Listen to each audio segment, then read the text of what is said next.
And thank you for joining us for today's Provider Education Network webinar. I'm Marcy Hubbs, the Diabetes Education Manager here at Wellhead, Louisiana.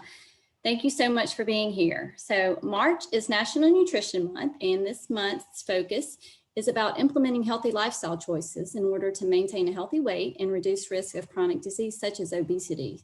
So today's webinar will look at the burden that obesity causes, but we'll also hear about the treatments and therapies to help manage obesity and the resulting benefits of these interventions. So before we get started with our presentation, I want to introduce today's webinar speaker. Let's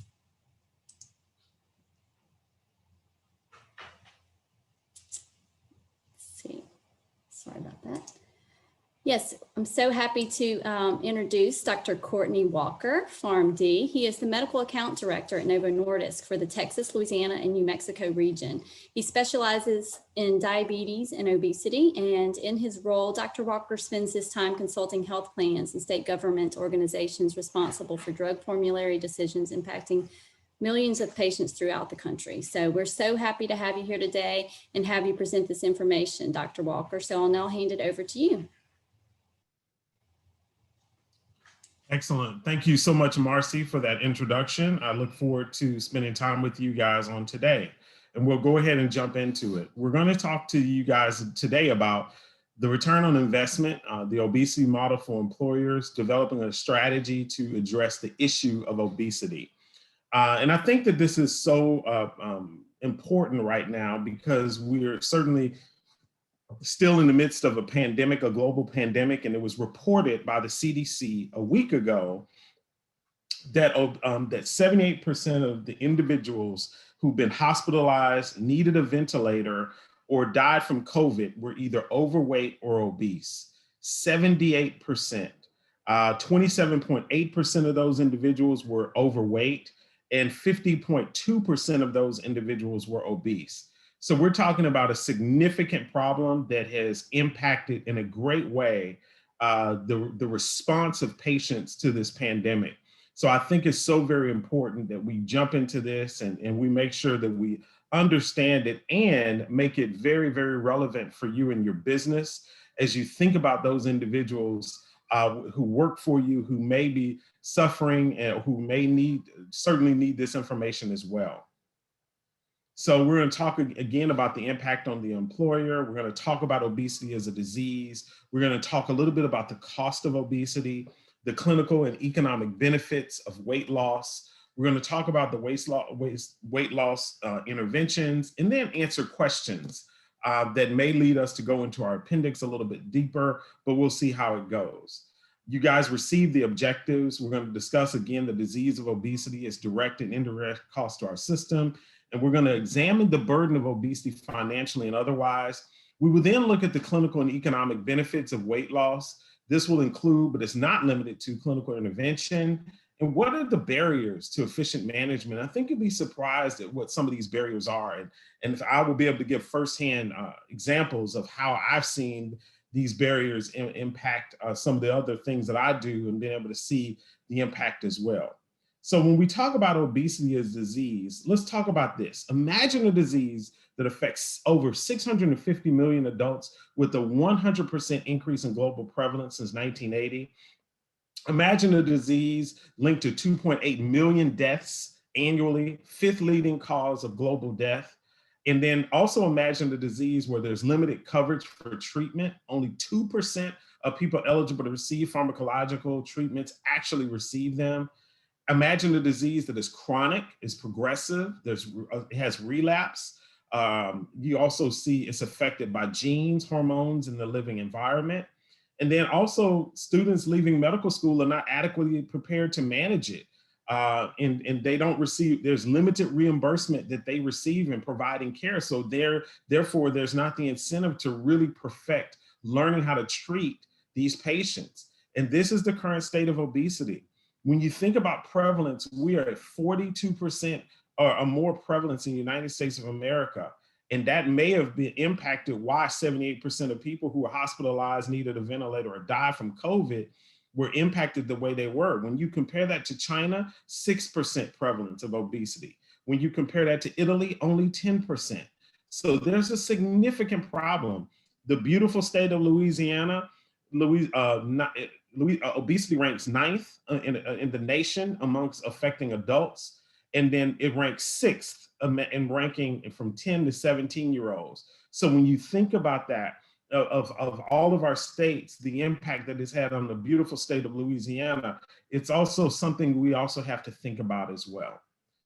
So what we know about obesity, it's not like it used to be. In times past, it was all about poor patient choices. It was really the whole energy imbalance that was led by poor patient choices.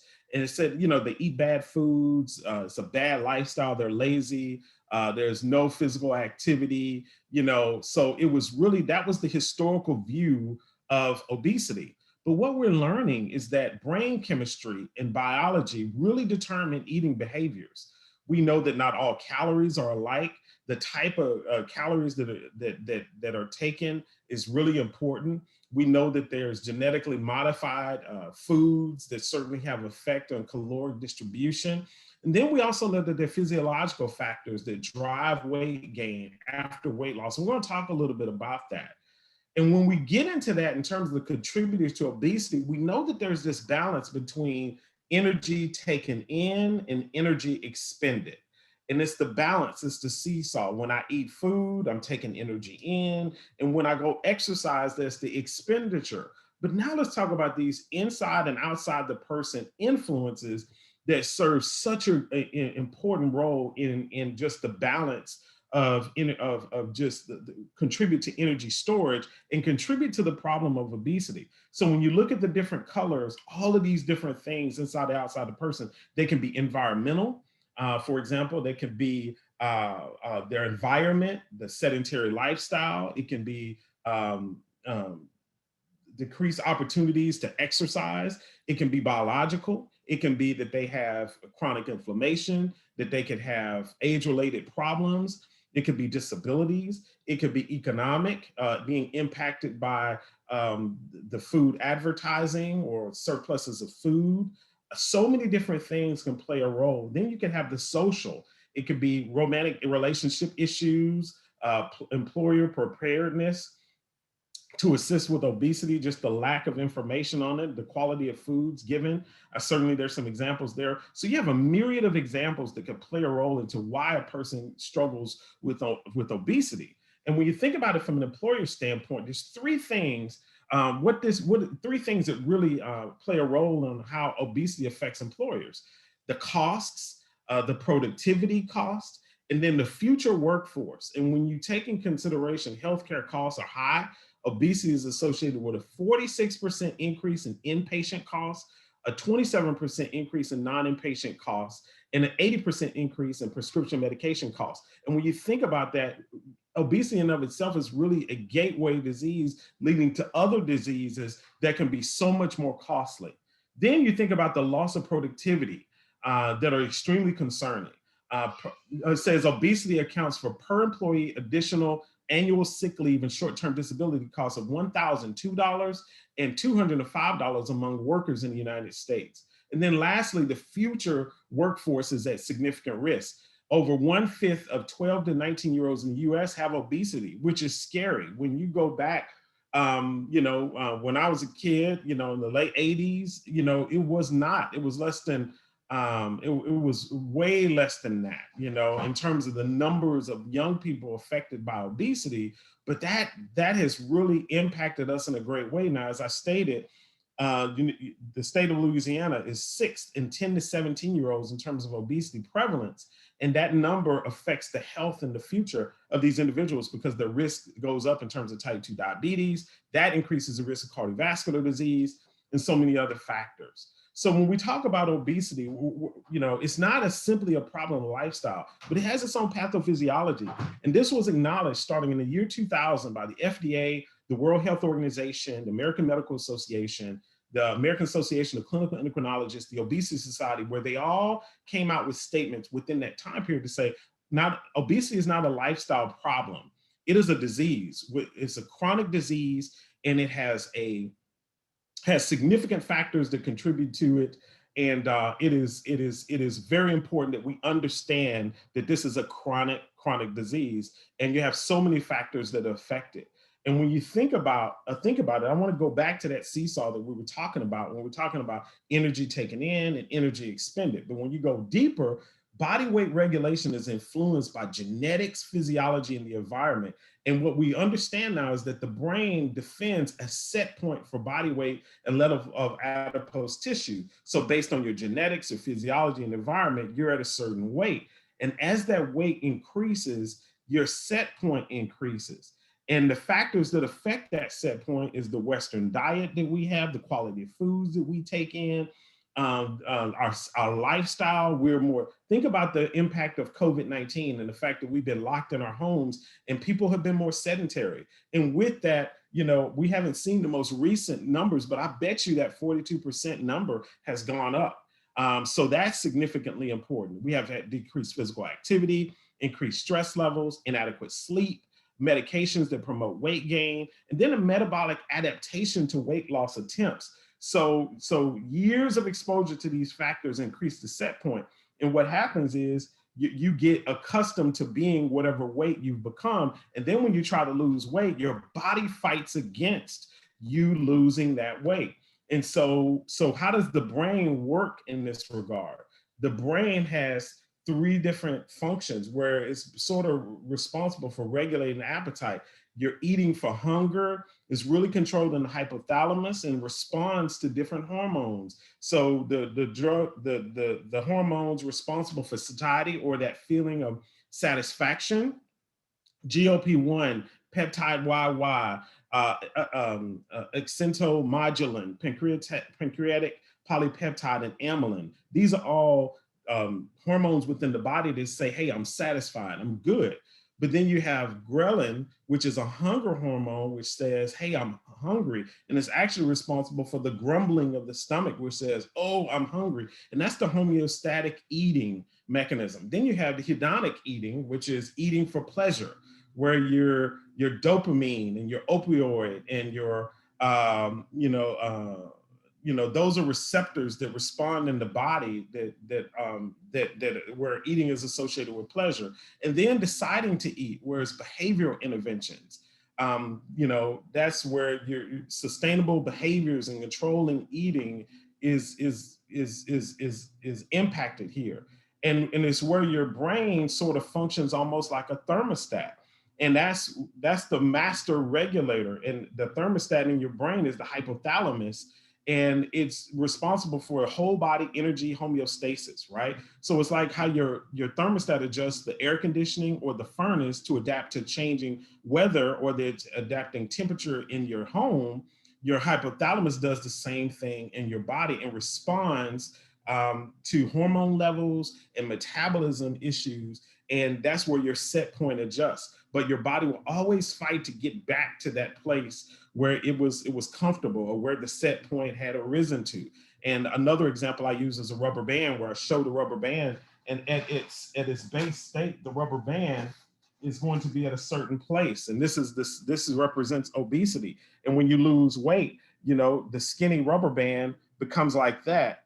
And that represents weight loss. But when I let it go, meaning I stop the intervention, I stop the weight loss plan that I'm under, I go right back here. And that's where the set point really, really comes into play. So this is why it is an extreme challenge. And when you take in consideration obesity, which is a BMI, or body mass index, of 30 or greater, since 1999 up until now, it's risen. It's gone up. It's gone from 30.5 to 42.4 in terms of prevalence of those who are obese in the United States of America. And then severe obesity, where you have a BMI greater than 40, it's gone up, unfortunately, as well, from 4.7% of adults to over 9.2% of the adults. And so it's a scary thing when you think about, we're increasing in obesity and in severe obesity. I always think about the movie WALL-E by Disney, where the society of Earth had become obese because they got accustomed to relaxing on a spaceship, and the robots had to clean up the earth because we had just really gotten out of hand. So this is a significant problem that we have to think about, because the projections, if we don't change, is that by the year 2030, 50% of our population will be obese. So that's a very scary prospect. And why is it scary? Because we know that obesity is associated with multiple complications. Here are multiple complications in multiple different disease states, where you have mental, mechanical, and metabolic symptomologies and situations that are impacting. Because as I mentioned earlier, obesity is almost like the gateway disease leading to a myriad of other diseases. And, from a mental status, that depression, that anxiety; from a mechanical perspective, sleep apnea, which can lead to cardiovascular disease, and where the heart atrophies and gets larger and functions improperly; asthma, chronic back pain, knee osteoarthritis; from a metabolic perspective, type 2 diabetes, pre-diabetes, gout. So many diseases are birthed from obesity. And if we just get this handled, we can see health certainly improve. And the reason that is important is that life expectancy decreases as BMI increases. And it's been proven that, above a BMI of 25, each 5 kilogram increase in BMI is on average associated with a 30% increase in risk of overall mortality. So as we increase in our size, our life expectancy actually goes down. So that's really where the concern is. And as I mentioned about the impact of COVID-19, and you think about what happened with COVID-19, half of the people hospitalized as of August of last year with COVID-19, and 63% of those aged 18 to 49 had a BMI of greater than 30. And so when you look at those hospitalized, again, it was those who had BMIs greater than 30. And here's what's scary, and I've actually seen the data. The 18 to 49-year-olds, if you notice here, there was a greater percentage of those hospitalized, and even more so than those who were in their 60s, in their 70s. It's because it actually changes the morphology of the young person, and they still are trying to understand what exactly happens. But when you're 18 to 49 years old and you're obese and you get COVID-19, that there was a higher percentage of those individuals hospitalized. So the impact in being younger and obese is really causing this almost this aging oxidative process in the body, which causes more severe illness from COVID-19. So pretty significant. So now let's get into the cost. What are some of the cost implications? When you think about obesity, it's associated with an annual economic burden of $1.72 trillion. When you think about that, that is pretty significant, making it one of the top 10 most expensive chronic diseases for healthcare payers. So from a payer perspective, when you kind of rate it, and this from the CDC, obesity is in the top 10. So with the $480.7 billion direct costs and $1.2 billion indirect costs, extremely costly. And here's the thing, when we think about the impact of cost, I like you to focus on that dark blue line, which you see develop into a J curve. And this J curve sits between BMI and expenditure. And as a person who is overweight moves to obesity with a BMI of 35 or higher, there's a sharp increase in medical expenditures. The emergence of comorbidities happens here after 35, BMI of 35 in greater number. If obesity is not addressed, the cost burden can be way worse. And so that's why it's so very important that we address it. And then when you think about stratifying in different industries, if you look, and when you look at the graph and you see the colors and you see the types of within the bars, you see different stratifications. So that's for workman's comp and presenteeism costs, where they're at work but they're not working efficiently because they don't feel well and they're dealing with physical problems associated with their disease, disability costs, medical related absenteeism. This is where they don't even go to work, their pharmacy costs, their medical costs. And then you look at the different industries that are broken up into color. So light blue is government, education, religious services. Other can be a myriad of other unnamed healthcare fields of business. green manufacturing, blue technology, orange transportation, healthcare is blue. All of these, what you notice is that there's an increase in direct and indirect healthcare costs across those industries as you increase in BMI. So it's so very important to know that, especially when you think about manufacturing and energy and its impact and the government, education, and religious services, BMI affects cost in a huge way from a direct and indirect cost. And all of that goes back to contribute to that $1.72 trillion that we had mentioned before. So again, when you think about BMI greater than 30 and think about the complications from a absenteeism perspective, you got on the first part, you have the days lost per year to absenteeism. And then you have the annual cost of absenteeism per patient with BMI greater than 30.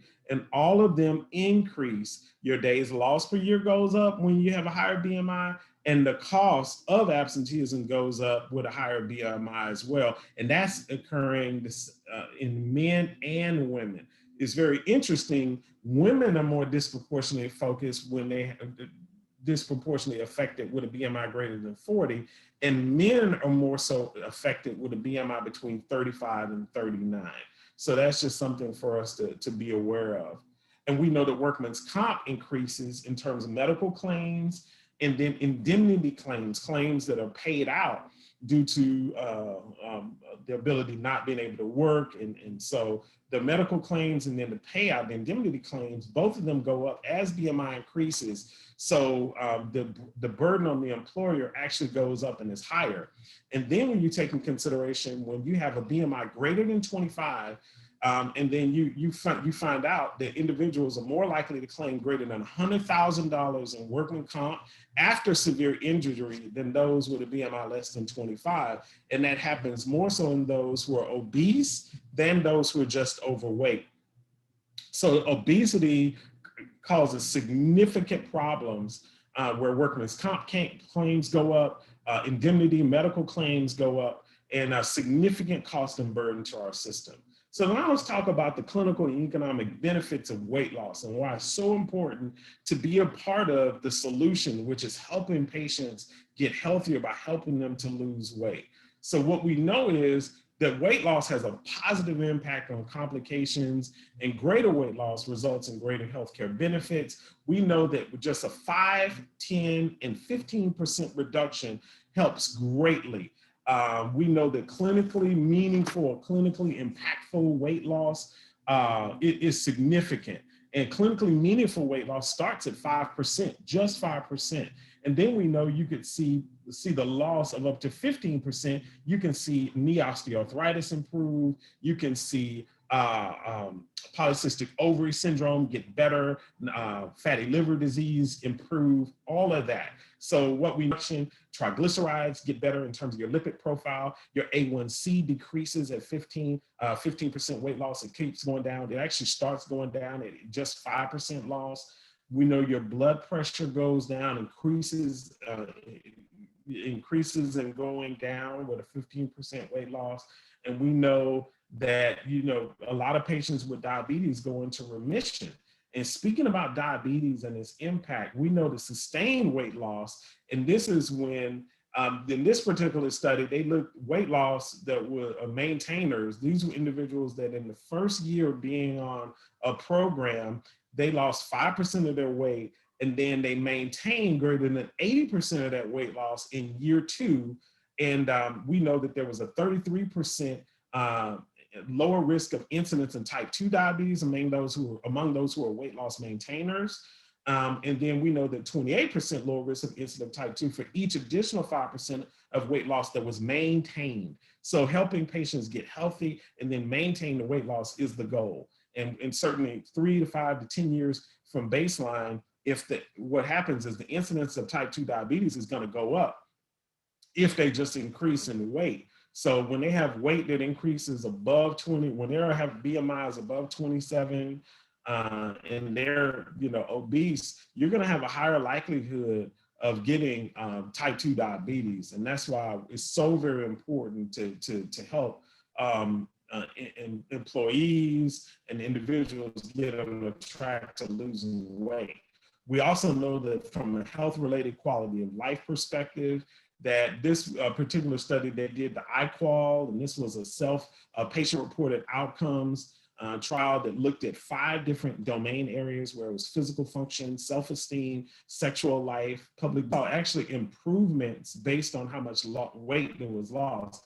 And we know that the change in iQual score improved the most when individuals lost 10% or higher of their weight. So what we know is greater weight loss results in greater improvement in their iQual score. We know that also weight loss is associated with reduced drug expenditure. We know that as weight loss increases, we also know that drug expenditure goes down in a great way. So it is extremely important to help employers know that when weight loss goes up, the drug expenditure goes down. And that's significant. Obviously, with the greater amount of weight loss, there's a greater savings in drug expenditure as well. So helping patients get healthier by losing weight is key. To completely evaluate what are some of the barriers to weight loss, and what are some of the things that are coming against weight loss really happening. And number one thing is really understanding understanding the guidelines. The ACE guidelines recommend an ongoing evaluation and increasing treatment intensity in line with disease stage. And so when you're a normal weight, the BMI between 18 and 24, you're having healthy meals, physical activity, health education. Your goal is just to maintain a healthy weight. And this is from the American Association of Clinical Endocrinologists, the ACE organization. Stage 0, there's no complications, but you're trending up. You're between 25 and 29, you might be overweight. Lifestyle and behavioral therapy is going to be number one. And you really need to consider pharmacotherapy if your lifestyle alone is not effective. And then you want to prevent progressive weight gain, promote weight loss, where again, that seesaw between energy taken in through the foods we eat and energy expenditure and exercise and working out and keeping your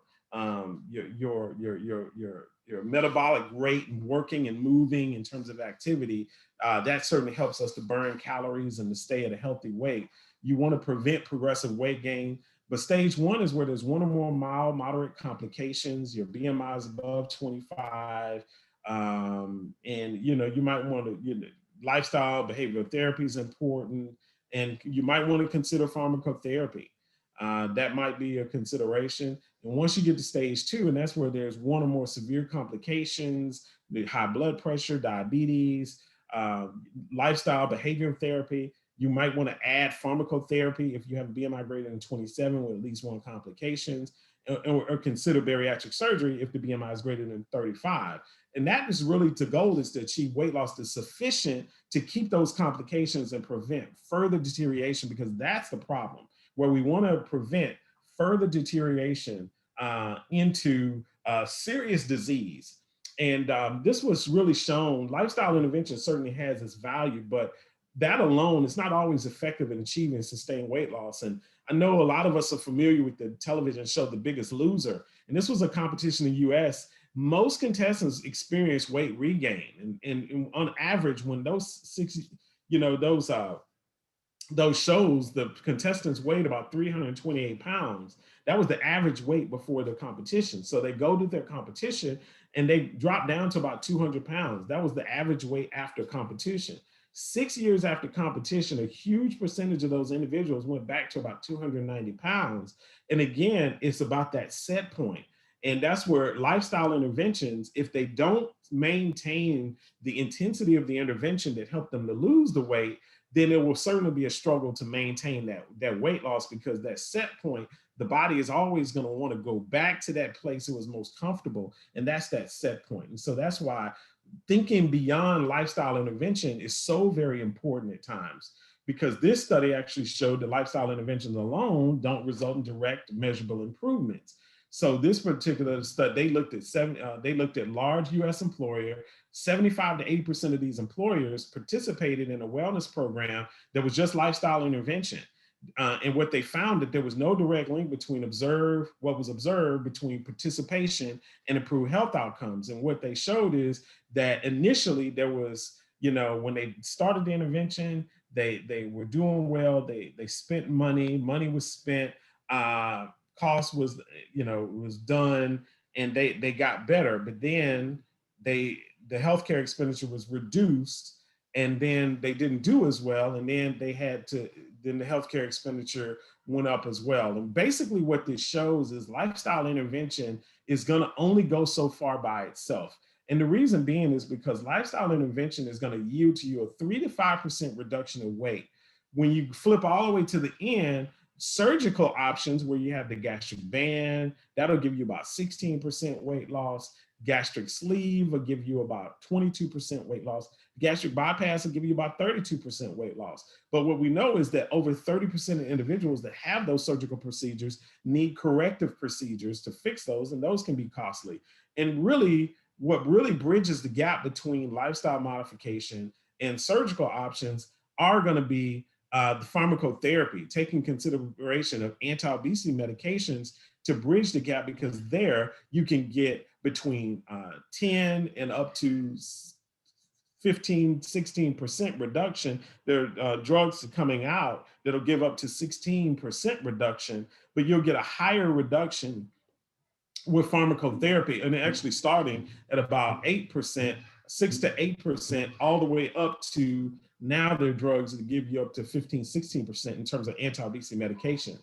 And that's so very important. And when you think as an employer and you think about the concerns that employers have about offering insurance, this was the action study. And what we found in the action study was that over half of the 153 employers surveyed expressed concerns about cost of premiums and medical claims. I actually serve on the board at my children's school, and one of my responsibilities was helping in insurance coverage for our employees at the school. And I found this out. I found that the chief financial officer's main concern is about premium costs. And so that sort of affected his ability to want to offer insurance for employees. And so when you think about that and the impact, it's so very important for us to take in consideration all of these factors are barriers to access to weight loss interventions, from everything from lack of data regarding return on investment, treatment efficacy, the effectiveness of treatment, long-term benefits. All of these were reported as concerns. And then when you drill down deeper, half of the employees with obesity who participated in wellness programs considered any program completely successful. And this was in a situation where there was only lifestyle intervention, meaning there was no anti-obesity medications, there were no anti-obesity medications. In most instances, actually in all instances, the employees actually did not view it as valuable as the actual employer did. So they felt it was limited. And so this is to let you know that lifestyle interventions in and of itself certainly have its place, but those alone can sometimes not be what's needed to help employees reach and achieve some of the goals that they may have, and then helping them to maintain it. So again, when you think about barriers to a chronic care model for treating obesity, it's going to be this cycle between patients with obesity, providers, the payers, and the employers. And the chronic care model is recognized as essential for all stakeholders in management obesity. And that takes in consideration lifestyle interventions, drug therapy, devices, and then weight loss surgery as a whole. But let's talk about some of these barriers that each one of them struggle with. Patients regard weight loss as completely their responsibility, so they're reluctant to seek professional support despite struggling with weight loss.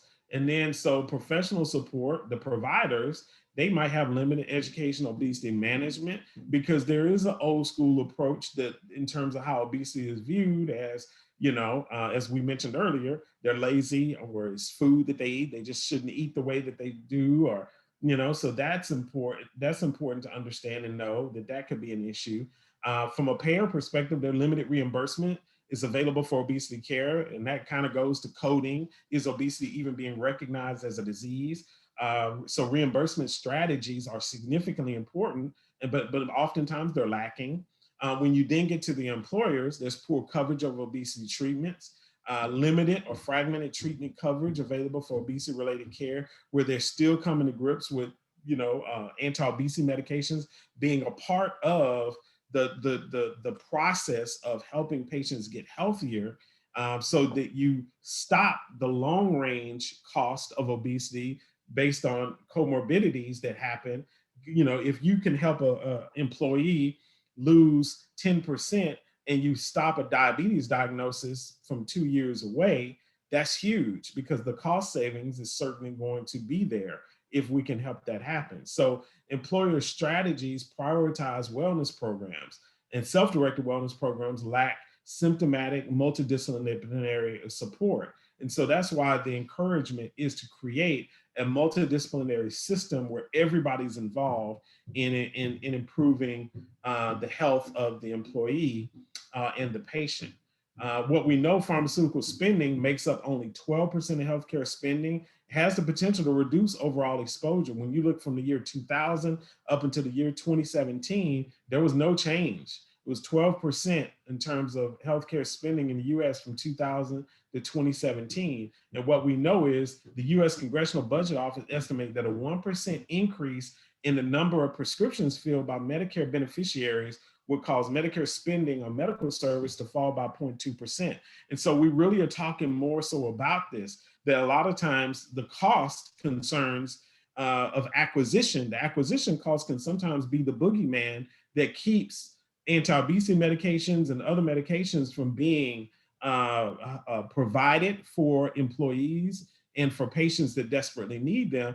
But it's because we don't think about the savings on the other side from a medical perspective, which can be certainly much more costly. If we can keep, I've heard physicians say that from the time type 2 diabetes is diagnosed, you're about 20 years away from a cardiovascular event, a heart attack. And so in some of the cardiologists that I work with, they live by that, because diabetes creates a sticky environment where it enhances the ability for a person to have a cardiovascular event.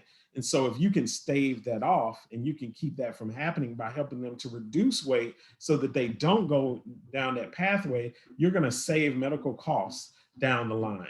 So when we think about some questions that each of you, just to think about, what do you see as the largest barrier to obesity management? How successful is your current wellness or obesity program? Do you feel that your current wellness or obesity management program is sufficient? And when you think about it, I want to share with you a couple other slides, and I'd love to go back to these questions. What conditions can anti-obesity medications be considered an investment? Where you think about, a model that takes in consideration your employee demographics, and then modeling anti-obesity medications, direct and indirect costs, the impact on body mass index, and the output. And looking at some of the cost offsets, the cost of intervention versus direct and indirect medical costs, and the return on investment versus no intervention or just intensive lifestyle therapy. So in and of itself, we know behavioral therapy has its place and intensive lifestyle therapy has its place, but sometimes alone cannot be enough. So, and that what we know is from an intervention standpoint, when we look at cardiovascular disease, when you have no intervention, it's certainly impacting in a great way, where you have significant problems in all these different disease state areas. But we know that return on investment would definitely be observed over 10 years among several subpopulations of patients with obesity. That intensive lifestyle therapies just certainly have their place, but when no intervention, there's certainly no hope to see improvement. And I like to fast forward and say there's, again, multiple factors that contribute to prevalence of BMI greater than 30. And, older parental age at birth, less sleep, demographics, reduced physical activity. We know endocrine disruptors, food, marketing prices, all of these contribute. And we know that being greater than 30 is associated with increased risk of multiple comorbidities, going all the way, and that's in patients who are less than 30 BMI and having a BMI of 30 or higher.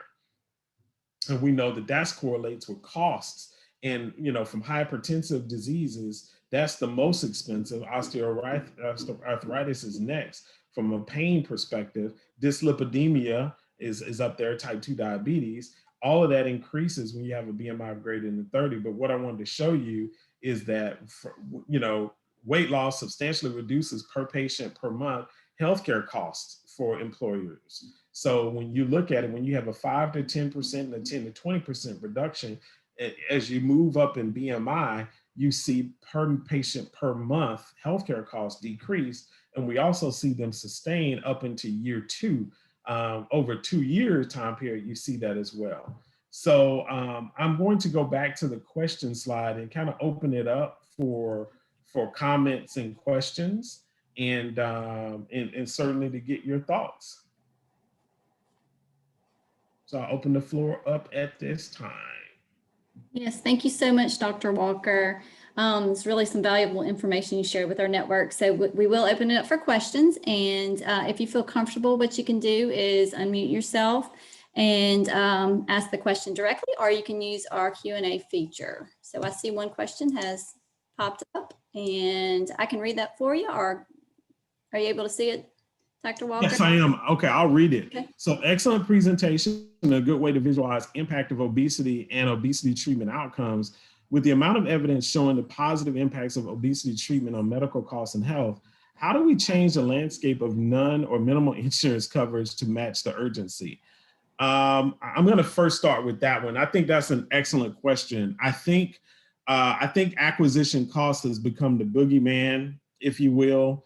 Medication costs has become so prevalent when you think about changing the mentality. And what we have to do is talk a lot about cost offset and cost benefit. What will this actually do? If we increase the likelihood for individuals to have medications covered, then we can hopefully stave off the more expensive comorbidities and diseases that could be a result of obesity over time. So I think we have to really talk more about that. What we know is that and I think the focus should be just start off 5% weight loss. If you can help patients get just a 5% reduction in their weight, that can dramatically turn around their likelihood to get diabetes, to get so many other diseases. But I think we have to start there. It takes baby steps, and we have to, get rid of this fear of just the acquisition costs of medications, and think beyond, and then also be very frank. Surgeries certainly have their place, and I certainly wouldn't speak against it, but anti-obesity medications can certainly help bridge the gap. So insurance is certainly needed to turn that around. And really in the South, where we have the greater prevalence of obesity, the greatest prevalence, there's a graph that I can show you where it's dark red only in the South. And it's unbelievable in terms of how it's affected.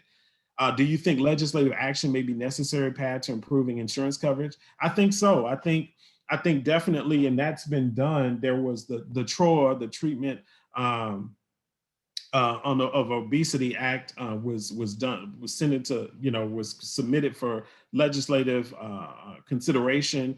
The African American Black Caucus actually has backed that and submitted also legislation in that area, and it's being considered right now. So TROA is what it's called.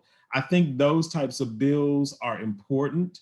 I think more organizations, that especially when you think about the impact of obesity on minority communities, when we look at COVID, hypertension, diabetes, and obesity were the 3 greatest causes for the overinflated numbers of hospitalizations in minority groups. And so I think legislation really has to step in to say, hey, even if it's a pilot study, even if you take in consideration let's look at a subset and see them on anti-obesity medications for a certain period of time under the care of the doctor, and with lifestyle intervention from a diet and exercise perspective, how that could possibly benefit. So I think that there's a lot of things that can be done, but I think policy change is extremely important, because when you look at social determinants of health that are really resulting in some of this excess obesity we have, policy change is extremely important to turning around the effects, the negative effects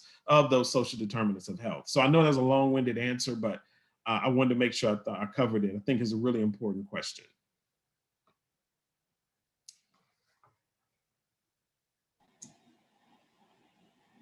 All right, we still have time for questions. Any further questions? Anybody want to speak on the largest barrier to obesity management that they see, or just any comments? I'd love to hear what you guys are noticing and some of your thoughts.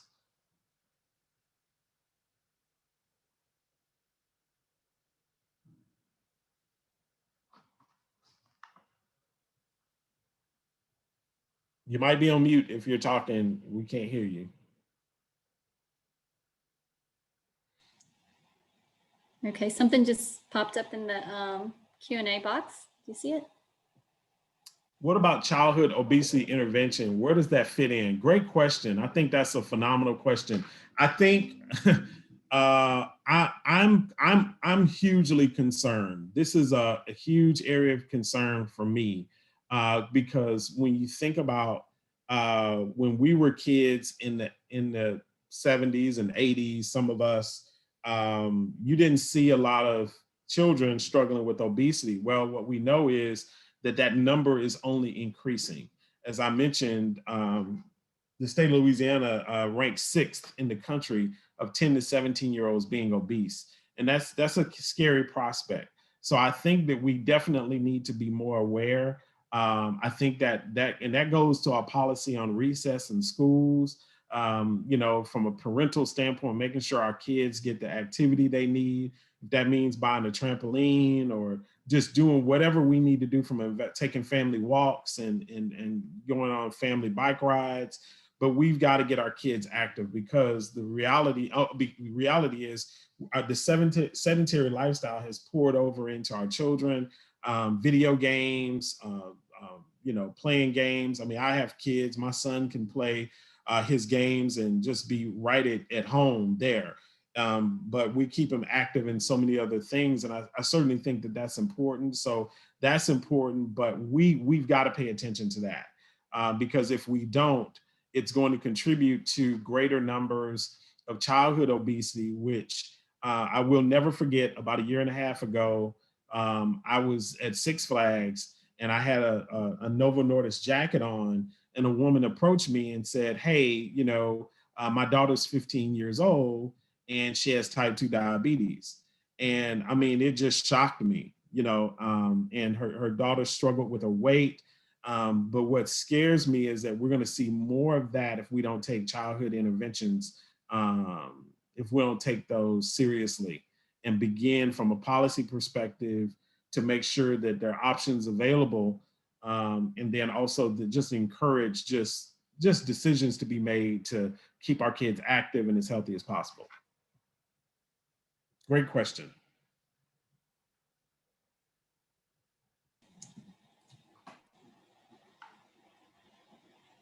All right, any more questions?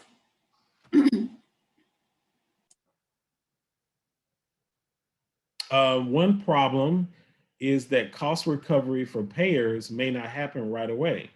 USPSTF guidelines recommend multi-component lifestyle intervention for children and adolescents. How can this become the standard of care? What would convince a payer to reimburse for this? Great, and I'm familiar with USPF, so I think, and I think that that's where it has to be a paradigm change, because you're right. I've seen those guidelines. I've seen what they've laid out, and it's limited. To be very honest with you, as I shared, lifestyle intervention certainly has its place in terms of diet and exercise. It does. It certainly has its place. It certainly has its value. But what about those individuals where they need extra help? Because again, in the complexity of obesity, just telling them lifestyle intervention alone is not fixing the problem. So I think, and we're thinking more about engaging with USPSTF to raise that as an issue, to say, absolutely, we get it from a lifestyle intervention standpoint. But again, what about those patients where they need a little bit extra help? And it doesn't mean going all the way to surgery. because with surgical interventions, we know that there's a subset of individuals who are going to need additional surgeries. So I definitely know about those guidelines. I know the influence that they have on organizations who have to make serious decisions. So, and to convince a payer to reimburse for this, I think the benefit, being able to see your employee population get healthier. We work with a large employer in the state of Texas who instituted a medical, they instituted a wellness program where they pay for anti-obesity medications. And the wellness director, they have over 30,000 employees. And in the year 2019, they saw only 1,600 individuals use anti-obesity medications, and it contributed to a healthier workforce. And she will go all around the country and talk about the benefits that they saw, as an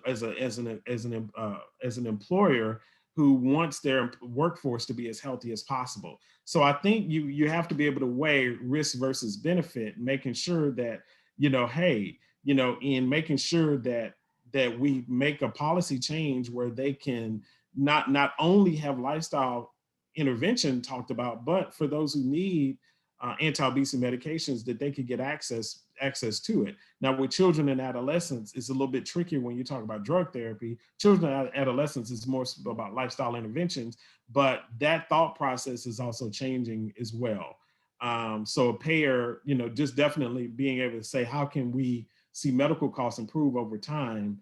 I think that's why it's so important. And we are looking to have as much influence as we can on organizations like USP, TF, where we can, let that be a part of our conversation in terms of broadening your thoughts to not only lifestyle management, but also anti-obesity medications, in addition to surgeries, being a part of the continuum of care, because the continuum of care is important. Next, which medications are most effective for weight loss? Our employee health clinic has only prescribed Qsymia or Contrave. So Qsymia and Contrave are a part of the medications from an effectiveness standpoint. And you're talking about 7 to 9% reduction. Another drug, Saxenda, liraglutide 3 milligrams, which has in the label that at 4 weeks, at 16 weeks, if you don't see a 4% reduction in weight, to get off the drug. But in the clinical trials, they saw a 9.5% reduction at about 16 weeks. So certainly Saxenda certainly has value there. Contrave and Qsymia certainly has their place. As you get to higher doses, you certainly have to watch certain side effects in regards to just their mechanism of action, because they work more from a stimulant perspective. So certainly we could get deeper into that, Kristen, but there's some, but the most effective, I would say, Saxenda, definitely from the standpoint of being able to, the one thing that Saxenda does that I think is important is it's glucose dependent, effect on insulin release and on suppression of glucagon. And then it works to slow gastric emptying, and then also there's receptors in the brain that help you to say that I'm satisfied, satiety. I have the feeling of satisfaction. So that certainly can help in a great way. And then there's other drugs coming out that can certainly help as well. When these medications like Saxenda are so expensive, it's really hard to justify covering. And you're right, again, and it's the acquisition costs. Amy, I think that's a good question. And it's the acquisition costs. But I think what we have to think about is acquisition costs, but then think about the cost savings on the other side. What costs are we saving by having, being able to provide those for patients and for employees? So again, acquisition costs in and of itself is certainly something. And, and I would talk to account managers, account executives, people within the company to make sure that, everything from an acquisition perspective, every rebate discount discussion you guys need to have, you can have. But on the flip side, what is that cost actually going to save on the other side? Because if you don't have any options there, the one thing that company I was mentioning in Texas could say, they could show where we believe that this has helped to save us on the back end. And the costs on the back end are significant when you take into consideration cardiovascular. When you think about type 2 diabetes being a result, we know insulin resistance is huge in those who are obese. And then we know that the 4 main issues with type 2 diabetes are kidney disease, eye disease. Number 1 cause of blindness is type 2 diabetes. And then you have cardiovascular disease, you have nerve disease leading to amputations. Those are extremely costly diseases, which if you pay upfront to help reduce the weight, you may not get to some of those problems, or back pain over time leading to surgeries because of weight, or knee surgeries. All of those things could certainly possibly be turned around just by losing 5, 10, then 15% of weight. So that's just the way we love to think about it. But thank you so much, Amy. I think that certainly is valid in terms of concern. Next question. I actually have a question, Dr. Walker. Hey, Marcy. So do you find that providers are being proactive with pediatric obesity, or is there still a gap there? I think that there is a slight gap. I think that we are a little shell shocked. I think that COVID-19 has done a lot to awaken us to the issue of obesity, but I think that there's still a lot of work to be done. But I do think that there's a shell shock. I think that that we're shocked. We have a drug that is coming out, and we actually have a teen study that's that actually is in the works. And we have about 200 kids who are in that study, and it's a teenage study. So I think that there's more awareness, but it's such a challenge to do teenage studies because teenagers and everybody who has experience with teenagers, I'm close to it. My son turns 13 and this year, and they think they know everything, and then when you add to a disease state where they have to be very proactive and take care of themselves and make good decisions, it's a challenge, obviously. But do I think that physicians are taking it seriously? I think that they're awakened to the problem. I think that it's scary what they see now. I think our pediatrician is very aware of our kids and their BMI and their weight. I mean, our pediatrician has a passion for it. Do I think all pediatricians are as intense as she is about it? I wouldn't say so. But I think now with the fact that this data coming out saying 78% of individuals who hospitalized on ventilators or died from COVID were obese, I think everybody's alert to it now. I think this is going to be, I think it's going to change the way we view weight and change the way the pediatricians, look at kids and weight therapy and helping them get to a healthy and stable weight. So I definitely believe they're in shock right now, but I'm hoping that it translates to greater care.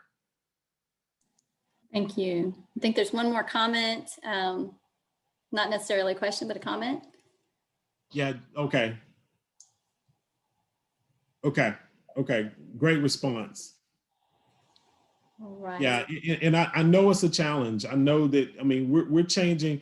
This really is, obesity management is really, turning around the Titanic, but it's worth it. If it keep you from hitting an iceberg, you're going to turn it around, and slowly but surely, we're doing a lot to alert to the problem that iceberg presented to the Titanic, which caused the ship to sink. And we believe that if we don't, effectively manage obesity, that we really are going to contribute to catastrophic events happening younger and younger and younger if we don't get serious about it. So. Right. Well, thank you again for this terrific information, and we'll close out the questions for now. If you don't mind, we'll forward to the contact information slide. Okay. Okay, and we will provide a follow-up email to all who registered for today's webinar. So once today's webinar recording is available, we'll include that and send that along. So on our contact slide, I have listed we'll get to in just it's the next one. There you go. I have listed our provider education website. It's www.walpen.org, and there you can join our provider education network if you haven't already.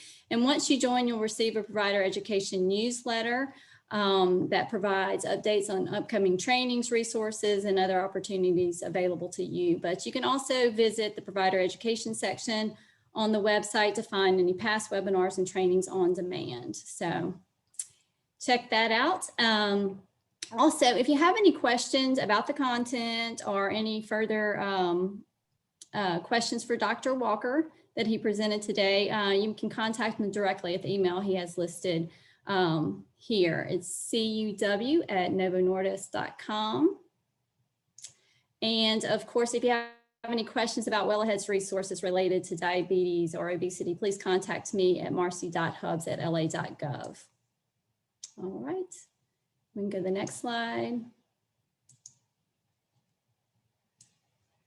All right, thank you so much, everyone. We sincerely appreciate you supporting the Provider Education Network, and we thank you for joining us today and for helping us move Louisiana's health forward.